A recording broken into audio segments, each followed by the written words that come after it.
खबर है, इंद्रप्रस्थ होटल पर पुलिस का छापा पड़ा है। 32 युवकों के साथ 8 युवतियां गिरफ्तार हुई हैं। मुखबिर की सूचना पर कार्रवाई को अंजाम दिया गया है। मौके से आपत्तिजनक वस्तुएं मिली हैं। गोगुंदा कोर्ट में आरोपियों को पेश किया गया है।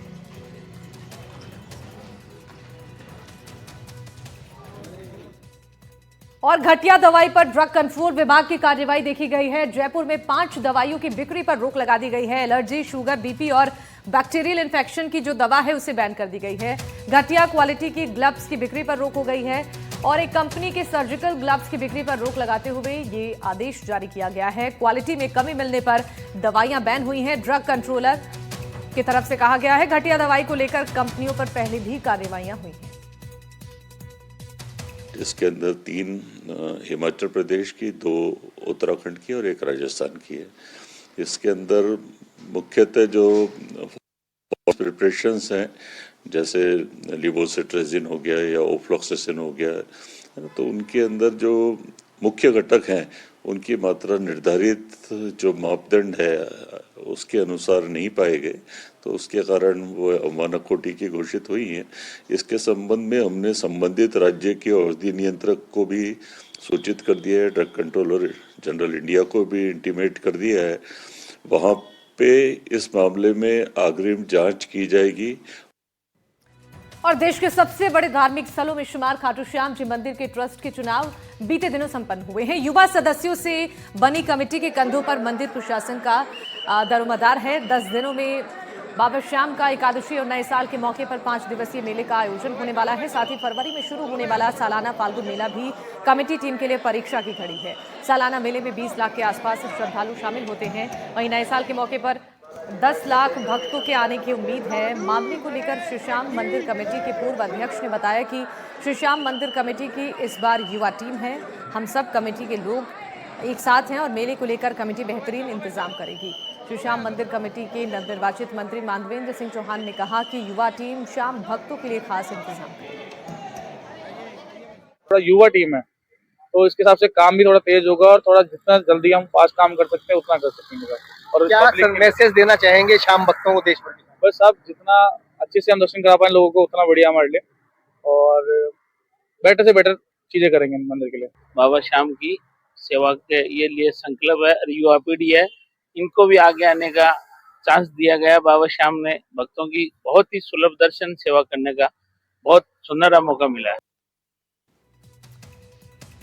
और अजमेर में ख्वाजा गरीब नवाज के 6 दिवसीय सालाना उर्स की शुरुआत चांद दिखने के साथ 21 दिसंबर से होनी है, लेकिन उससे पहले ही गुस्ल की रस्म को लेकर दरगाह दीवान और खादिमों के बीच मतभेद खुलकर सामने आ गया है। दरगाह दीवान जैनुल आबिदीन की तबीयत खराब होने के चलते उनके बेटे सैयद नसूरुद्दीन चिश्ती को गुस्ल की रस्म अदा करने का प्रस्ताव रखा गया। हालांकि खादिम प्रस्ताव पर सहमत नहीं है। खादिमों का कहना है कि परंपरा के मुताबिक गुस्ल की रस्म खुद दीवान ही अदा करते हैं, उसकी जगह अन्य को जिम्मेदारी सौंपने पर सभी की राय जरूरी है। दरगाह में करीब 5000 खादिम हैं। खादिमों का धार्मिक रस्मों पर परंपरागत एकाधिकार माना जाता है और विवादों के बीच एडीएम ने कहा है कि सहमति से सभी रस्मों को निभाया जाएगा। दरगाह दीवान और अंजुमन कमेटी और प्रशासन के बीच में 2-3 मीटिंग हो चुकी और मीटिंगों का एक ही उद्देश्य है, सभी मिलकर उर्स मनाएंगे, उर्स की व्यवस्थाएं करेंगे, उर्स में जो भी जिम्मेदारियां हैं वो सब मिलकर निभाएंगे। देखिए, सभी ने मिलकर मीटिंग की है और सभी ने यही निर्णय लिया है कि सभी मिलकर निर्णय करेंगे। दीवान साहब की यदि तबीयत ठीक रही तो खुद आएंगे और यदि आने की स्थिति में नहीं रहेंगे तो मिलकर जिसको भी वो नॉमिनेट करेंगे और उसके हिसाब से सभी सामूहिक रूप से उसका निश्चित रूप से आदर भी करेंगे और उसके साथ गुस्ल की रस्म भी करेंगे। सिरोही के मशहूर हिल स्टेशन माउंट आबू में कड़ाके की सर्दी का दौर जारी है। आधा दिसंबर गुजरने के बाद सर्दी ने तीखे तेवर दिखाने शुरू कर दिए हैं। रात के तापमान में भारी गिरावट है। आज माउंट आबू का न्यूनतम तापमान 3 डिग्री रहने का अनुमान है। कड़ाके की सर्दी में मैदानी इलाकों और कारों की छतों पर ओस की बूंदें बर्फ में तब्दील हो रही हैं। आज कई इलाकों में हल्की बर्फ की परत जमी दिखाई दी। उधर कड़ाके की सर्दी से लोगों को काफी परेशानी हो रही है, लेकिन माउंट आबू की सुंदरता सर्दी के मौसम में पूरे शबाब पर होता है। सैलानी सर्दी के मौसम का आनंद लेने के लिए माउंट आबू का रुख कर रहे हैं और लोग सर्दी से बचाव के लिए अलसुबह और देर शाम को चाय की थड़ियों पर रेस्टोरेंट के बाहर सैलानियों के लिए अलाव का इंतजाम कर रहे हैं। गर्म खान पान की वस्तुओं की बिक्री बढ़ती जा रही है।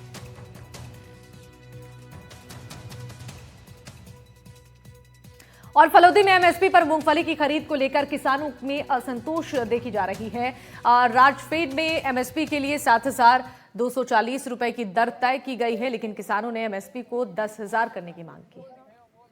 फलोदी क्षेत्र में व आसपास के गांव ढाणियों में मूंगफली की बम्पर आवक देखी जा रही है। राजफेड द्वारा इसकी खरीद को लेकर एक समर्थन मूल्य तय किया गया है। एमएसपी के अनुसार इन किसानों का कहना है कि पर्याप्त रेट नहीं मिलने से हमें थोड़ा घाटा होता है।